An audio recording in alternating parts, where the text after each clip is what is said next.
lonely rancher, found a widow and her boy with a sign, "White man don't forgive."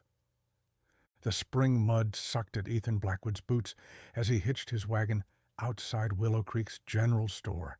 7 months since he'd last come to town. 7 months of nothing but cattle lowing and wind moaning through empty rooms back at the ranch. Inside, he moved like a ghost among the living, gathering supplies, while townsfolk's conversations faltered at his approach. He'd become a legend of sort. The Union soldier who'd buried his heart alongside his wife. "Mr. Blackwood," Abigail Thornton's voice cut through his fog at the post office counter. "Thought you might want to know about our newest arrivals." Her eyes gleamed behind wire-rimmed spectacles. Chinese woman and her boy, quite refined despite circumstances. Ethan grunted, pocketing the single letter he'd received. Bank business, nothing more. Later, loading sacks of flour, he caught sight of them across the street. The woman walked tall, spine straight as a cavalry officer's, her dark hair swept up beneath a modest hat. The boy beside her clutched a worn leather satchel, his eyes darting like a cornered animal's. Something in the boy's watchfulness struck Ethan, familiar as his own reflection. Thunder rolled as he drove homeward. Fat raindrops forced him to seek shelter in Jenkins's abandoned cabin. The musty interior smelled of rot and loneliness. As he lit a lantern, its glow revealed crude letters carved into the wall. "White man, don't forgive." Morning brought clearing skies and swollen creeks. At Willow Crossing, he spotted the overturned wagon, a chestnut mare thrashing with a broken leg, and the woman and boy from town, huddled on higher ground. "Ma'am," he approached slowly. "Ethan Blackwood. My ranch is 3 miles east." Margaret Chen. Her voice carried notes of both West Coast refinement and frontier pragmatism. "My son, Jin." The boy's eyes fixed on Ethan's holstered Colt. "Horse needs shooting," Ethan said quietly. "You need shelter?" She assessed him with amber eyes that missed nothing. "Why help us, Mr. Blackwood?" His hands remembered the weight of Sarah's body, cold and still after childbirth, the smallness of his stillborn son. "Because the alternative doesn't bear considering, Mrs. Chen." The gunshot echoed across the valley as Jin flinched against his mother. Overhead, a red-tailed hawk circled, free and alone. 3 miles east, you said?" Margaret asked, gathering their salvaged belongings. Ethan nodded, something long dormant stirring in his chest as he lifted their trunk into his wagon. The foreman's cabin smelled of cedar and disuse. Ethan pushed the door open, wincing at the protesting hinges. "Rufus left 2 years back, started his own spread." He set their trunk down. "Got his own place now." Margaret Chen surveyed the single room, stone fireplace, rough-hewn table, narrow bed in the corner. Her fingers trailed across the windowsill, coming away gray with dust. "We've managed with less," she said. Jin remained in the doorway, watching Ethan's every move. "Rain's likely to keep up." Ethan shifted uncomfortably. "Roads'll be mud. For weeks." That night, Ethan sat alone in his big house, lamp burning as he stared at Sarah's portrait. Outside, rain drummed on the roof like impatient fingers. Days stretched into a week. Ethan worked his fences, riding out at dawn, returning at dusk to find wood smoke curling from the foreman's cabin, and sometimes fresh bread on his porch. They rarely spoke beyond necessities.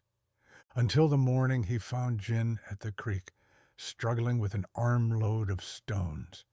"What are you building?" Ethan asked. The boy's shoulders tensed. "A dam." Wordlessly, Ethan removed his coat and rolled up his sleeves. Together they worked, placing stones in the rushing water, neither speaking. The sun climbed high, then began its descent.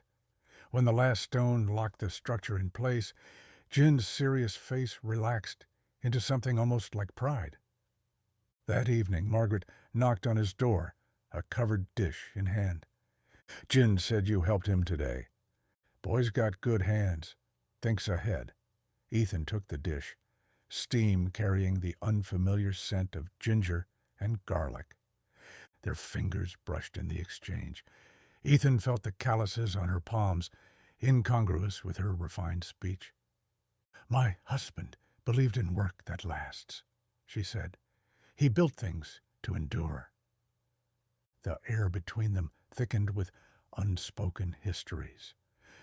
"There's a garden out back," Ethan found himself saying.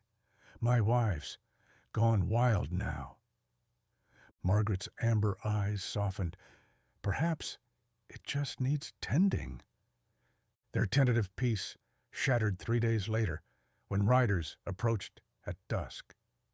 Ethan recognized Vernon Holcomb, self-proclaimed businessman from town, flanked by 2 hard-eyed men.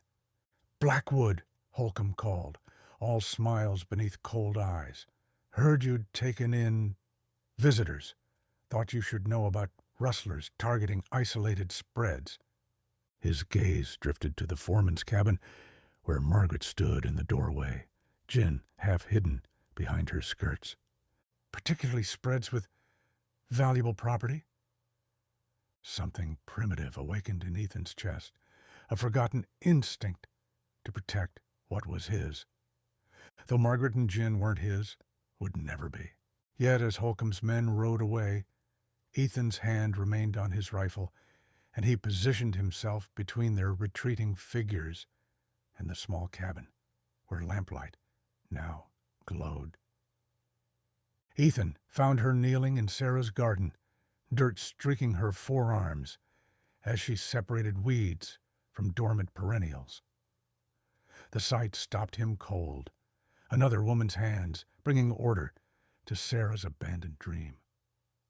"They'll bloom soon," Margaret said, without looking up. "The bulbs survived. Stubborn things." "Like their mistress was." The words escaped before he could catch them. Margaret sat back on her heels, studying him. "Tell me about her." No one had asked in years. Ethan's throat tightened. Headstrong, gentle with creatures. Loved the mountains. He gestured vaguely westward. Hated the quiet, though. Always singing. "Jin's father played violin," Margaret offered. "Terribly." A small smile tugged at Ethan's lips. Sarah couldn't carry a tune in a bucket. The shared confessions hung between them like fragile soap bubbles.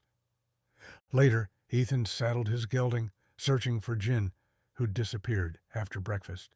He found the boy at the creek, his dam now reinforced with branches and clay. Dismounting, Ethan crouched beside him. Water always finds a way through. Jin's serious eyes assessed him. "Then we build stronger." "Mind if I show you how?" Ethan picked up a flat stone. By sunset, they'd created a pool deep enough for trout. Jin's face, usually guarded, opened briefly when a fingerling darted into their creation. Returning to the ranch, they found Rufus Washington Jefferson on the porch, his massive frame dwarfing the rocking chair. "Thought you could use another pair of hands," the former slave said, eyes crinkling at Ethan. "Weather's turning." That night, Ethan dreamt of Sarah, but for the first time in 7 years, the dream didn't end with blood-soaked bedsheets. Instead, she smiled, pointing toward the garden, where Margaret knelt in sunlight. He woke to screams. Thunder crashed as Ethan burst into the foreman's cabin. Jin thrashed in his bed, trapped in nightmare. Margaret tried restraining his flailing limbs. "Jin!" Ethan caught the boy's wrists. "Wake up, son!" The child's eyes flew open, wild with terror. "They're coming," he sobbed. "They're coming again." "Nobody's coming here," Ethan promised, voice iron hard. "Not while I'm breathing." Jin collapsed against him, thin shoulders shaking. "They made me watch," he whispered. "Made me watch what they did to Ba." Over the boy's head, Ethan met Margaret's gaze. Her eyes glistened in the lamplight, but her jaw was set. "I'll stay until he sleeps," Ethan said. Margaret nodded, her fingers brushing his sleeve, the briefest touch that somehow anchored them both in the storm-tossed night. Outside, lightning illuminated the mountains, stark white against darkness. Inside, Ethan held a boy who wasn't his, who'd seen things no child should see, and silently renewed a soldier's vow to protect what deserved protecting. "He's been asking about them." Abigail Thornton's knitting needles clicked like insect mandibles as she sat on Ethan's porch, Holcomb claiming they stole from him back in Silver Peak. "They didn't," Ethan said flatly. Abigail's needles paused. "I know that, but his kind make their own truth." After she left, Ethan found Margaret hanging laundry, sheets billowing like sails in the June breeze. "We should talk," he said. They sat at his kitchen table, coffee cooling between them, as Margaret revealed the full story. Liang Chen's successful store, Holcomb's demands for protection money, her husband's refusal, the nighttime attack. "Jin was hiding in the storeroom," she said, voice hollow. "Liang knew what was coming. He made Jin promise not to make a sound, no matter what he heard. But they found him anyway." Margaret nodded, fingers white around her cup. "Holcomb wanted an example, wanted the other Chinese merchants to see what happened to those who didn't pay." Ethan's jaw clenched. "And you've been running since?" "3 territories. Every time we settle, he finds us." Her eyes met his. "We'll leave as soon as the stage runs." "No." The word surprised them both. "You're safer here. I've got men, guns." "It's not your fight, Mr. Blackwood." "Ethan," he corrected, "and maybe it should be somebody's." That afternoon he took Jin riding, showing him how to gentle a spirited colt. The boy had natural instincts, his small hands sure on the reins. For the first time, Ethan heard Jin laugh, a startled, rusty sound, when the horse nuzzled his pocket for treats. As sunset painted the mountains copper, they returned to find Margaret and Rufus picking early peas in the kitchen garden. "Your boy's a born horseman," Ethan called. "Like his grandfather," Margaret replied, smiling at Jin's dirt-streaked, glowing face. That night, unable to sleep, Ethan checked the barn. He found Jin carving his message into a stall post. "White man don't forgive," Ethan read aloud. Jin spun, knife clutched tight. "Are you angry?" Ethan crouched to eye level. "Number, but I'm curious why you keep carving it." "So I don't forget. So others know." "Know what?" "That white men killed my father. That they'll kill me too someday." Ethan's chest tightened. "Jin, I'm a white man." "You're different." "No." Ethan touched the carving. "I've done things I can't take back. During the war, after." Jin's dark eyes, so old in his young face, studied Ethan. "Then why help us?" "Because sometimes," Ethan said, "the hardest person to forgive is yourself." The boy considered this, then solemnly offered his knife, handle first. "I don't think I need to carve any more signs here," he said. Ethan didn't take the knife. Instead, he covered Jin's small hand with his own. "Keep it," he said, "but maybe find something better to create than warnings." July heat shimmered across the valley as Ethan knelt at Sarah's grave. The simple headstone had weathered 7 winters, the carved letters softening like memories. Footsteps approached. Margaret, carrying wild flowers from the resurrected garden. "I hope you don't mind," she said, placing them against the stone. She would have liked that.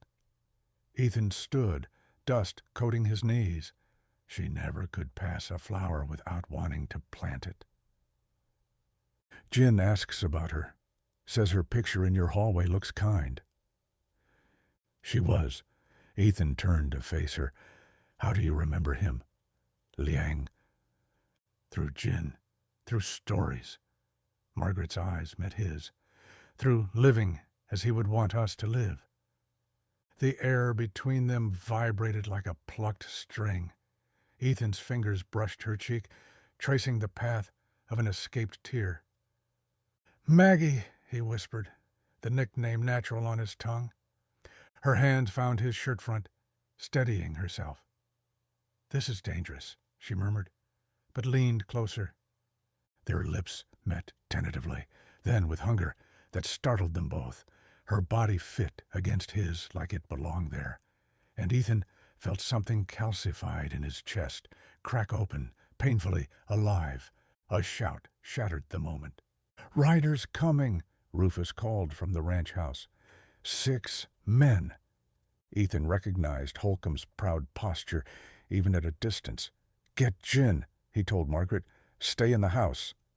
Holcomb's smile didn't reach his eyes as he dismounted. Blackwood, looking prosperous. His gaze traveled to the garden where evidence of Margaret's work bloomed. Domesticated, even. "State your business," Ethan said flatly. Neighborly concern. Holcomb gestured expansively. "Times being what they are, foreign elements disrupting honest territories. Unfortunate accidents befalling those who harbor such elements." Ethan's hand drifted to his holstered Colt. "That a threat, Holcomb?" "Merely an observation on changing times." Holcomb remounted. "Change comes, whether we welcome it or not." That evening, Ethan and Rufus prepared for trouble. Extra ammunition, lanterns strategically placed, ranch hands alerted. "Man like that doesn't make idle threats," Rufus said, checking his shotgun. "No," Ethan agreed. "He doesn't." After dinner, Margaret found Ethan on the porch, watching the setting sun gild distant peaks. "Jin's asleep," she said. "I should be too." Instead, she stood beside him, shoulders touching. When he turned to her, the kiss was inevitable, both comfort and promise. The crack of gunfire interrupted. Flames erupted from the far pasture. "It's a diversion," Ethan realized, reaching for his rifle. Too late. Holcomb and 2 men emerged from the shadows. "Touching scene," he drawled. "The rancher and his Chinese whore." "Run," Ethan told Margaret, positioning himself between her and danger. "Nobody's running anymore," Holcomb said, raising his pistol. 3 territories, I've tracked them. No more witnesses, no more loose ends." The first shot caught Ethan in the shoulder. He fired back as he fell, hearing Margaret scream. Through pain-blurred vision, he saw Jin dash from the house toward him. "No!" Ethan lunged despite his wound, covering the boy as Holcomb fired again. This time, fire exploded in Ethan's chest. As darkness claimed him, he heard Jin's desperate plea.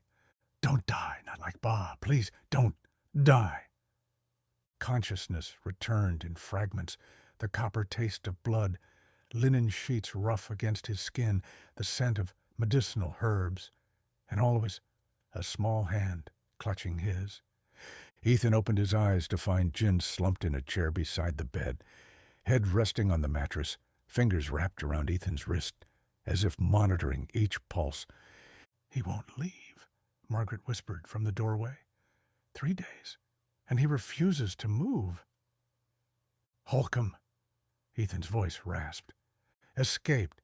Rufus wounded one of his men. She approached, dark circles beneath her eyes, testifying to her own vigil. The territorial marshal is searching for them. Ethan tried sitting up, gasping as fire lanced through his chest. "Don't!" Jin commanded, suddenly awake. "The bullet almost reached your heart."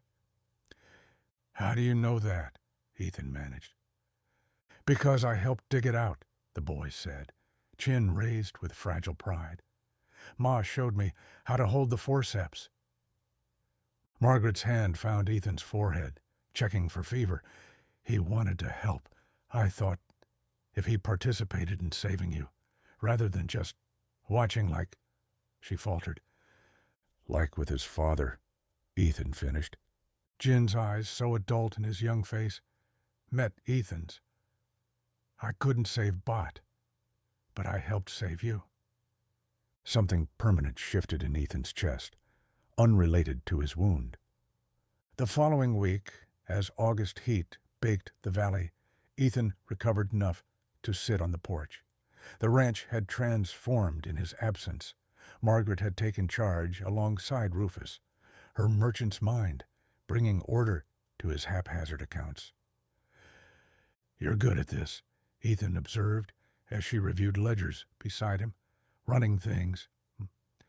Liang taught me business, said a woman should always be able to support herself." She closed the book. "Ethan, once you're stronger, we should continue to San Francisco." "Because of Holcomb?" "Because we've brought danger to your door." Her amber eyes held his. "And because—" "Because what?" "Because I find myself caring for you in ways I didn't expect." Her hands twisted in her lap. "It frightens me." Before Ethan could respond, Rufus approached, massive frame blocking the sun. "Time you admitted what you want, boss," he said bluntly. "Woman's offering you an exit. Take it or don't, but stop pretending you don't know your own mind." That evening, Ethan found Jin at their creek dam, now a thriving pond where the trout darted in clear water. "Your mother says you're leaving?" Ethan said, lowering himself carefully beside the boy. Jin traced circles in the dirt. "Do you want us to go?" "No." The simplicity of his answer surprised them both. "I don't want to leave," Jin confessed, pulling his father's pocket watch from his pocket. "Ba's watch says it's time to stop running." Ethan placed his hand on the boy's thin shoulder. "What if we built something permanent? Something with your name on it, too." Jin looked up, hope and wariness battling in his expression. "Holcomb will come back." "Let him," Ethan said, the protective fierceness in his voice, new and ancient at once. "This time, we'll be ready." Autumn gilded the valley in copper and gold as Ethan, Margaret, and Jin stood before two graves, Sarah's weathered headstone and the new marker bearing Liang Chen's name. Maple leaves spiraled down around them, nature's quiet tribute. "He would approve," Margaret said softly, her hand finding Ethan's. Liang believed in honoring ancestors properly. In China, families visit graves with offerings, food, incense, paper money for the afterlife. "He's not really here," Jin pointed out. "Practical, even in grief." His fingers traced the carved characters of his father's name. "The ground doesn't matter," Ethan said, his voice rough with emotion. "The remembering does." They walked back together through rustling grass, Margaret's skirts collecting burrs and seeds, new life clinging to her hem. Jin ran ahead to check his latest project, helping Ethan build an addition to the main house that would join the original structure, like two families becoming one. Rufus watched from the corral, his knowing eyes meeting Ethan's. The former slave nodded once, approval from the man who'd seen Ethan at his lowest, who understood what it meant to build something after losing everything. The first snow fell early that year, blanketing the ranch in silence that muffled even the cattle's lowing.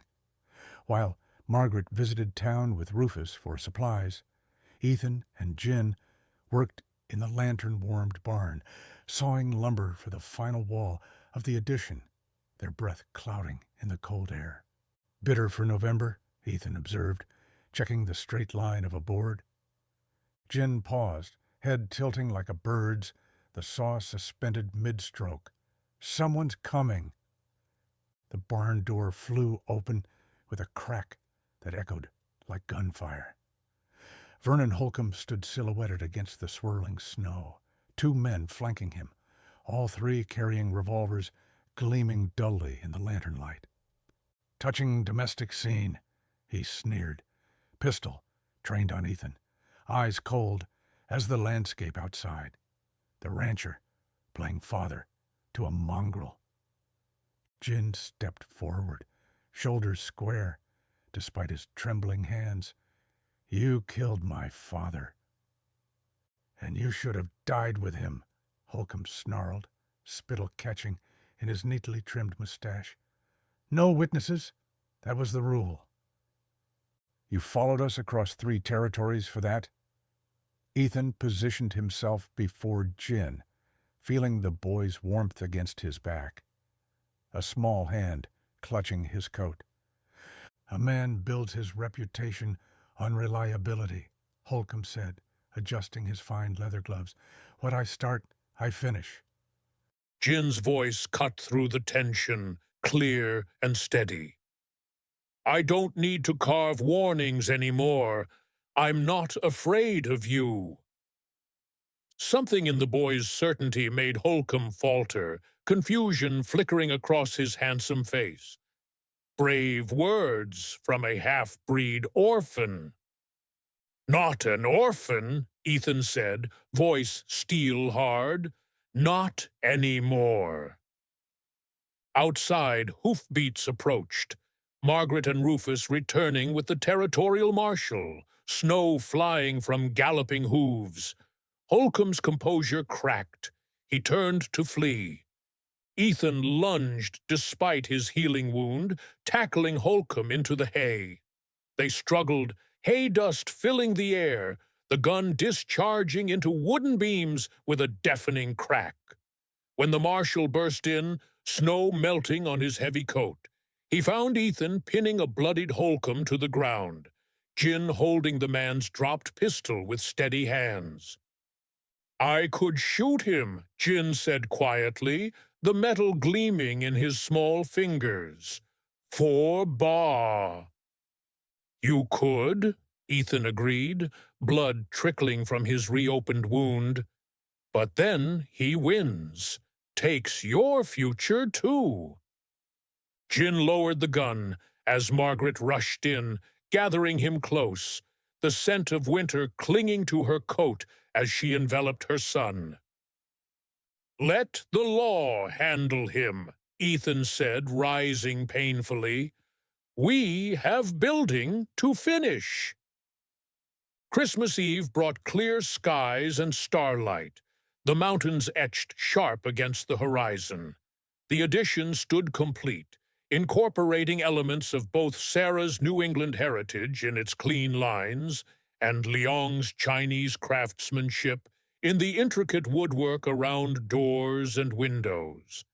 Before the fireplace, pine logs crackling and filling the room with resinous warmth, Ethan knelt before Margaret, offering a ring forged from metal that combined Sarah's locket and Liang's watch chain, melted down and reborn as something new. "Two families becoming one," he said, voice husky. "If you'll have me." Margaret's eyes shimmered in the firelight as she extended her hand. "We will." Jin approached, wool socks silent on the wooden floor, his father's pocket watch gleaming in his palm. "I made something, too."